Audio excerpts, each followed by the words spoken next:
You should meditate the word. నువ్వు వాక్యం వినడం నేర్చుకోవాలి. వినడం అంటే ఏదైనా కాదు, నేను ఒప్పుకోనది. ఆ టీవీ ఆన్ చేసినందుకు మనము ఒక ఫిలిం కాకుండా ఏదో ఒకటి క్రిస్టియన్ ఛానల్లో పెట్టుకుంటే కూడా కాదు అట్లా. ప్రభు చెప్పింది, ఏమి వింటివో జాగ్రత్తగా విను, ఎట్టి కొలతతో కొలుస్తావో అట్టి కొలత నీకు కొలబడుతుంది. Be careful what you here.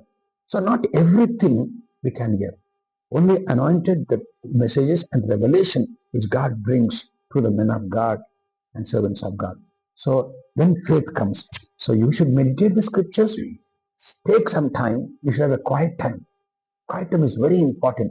And because you're going to church and going to corporate prayer, cell groups, cottage meeting, okay, that's wonderful, that's important.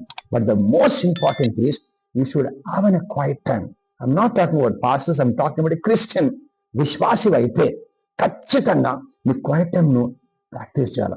దేవునితోనే అర్ధరాత్రి పడుకునేటప్పుడైనా కానీ, ఉదయం బ్రష్ లేచినప్పుడు కానీ, దేవునితో సహవాసంలో ప్రార్థించుట, మనం వాక్యం ధ్యానించుట, వాక్యం వినడం కానీ, భాషల్లో మాట్లాడడం కానీ, అప్పుడప్పుడు ఉపవాసం ఉండి మనం కన్ఫెషన్ చేయడం కానీ, ఈ స్పిరిచువల్ ఎక్సర్సైజ్ చేస్తే it will put you on top and it will bring forth what God intended for your life.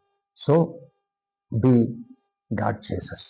So he said, నా జనులు నా జ్ఞానము లేక నశించిపోతున్నారు.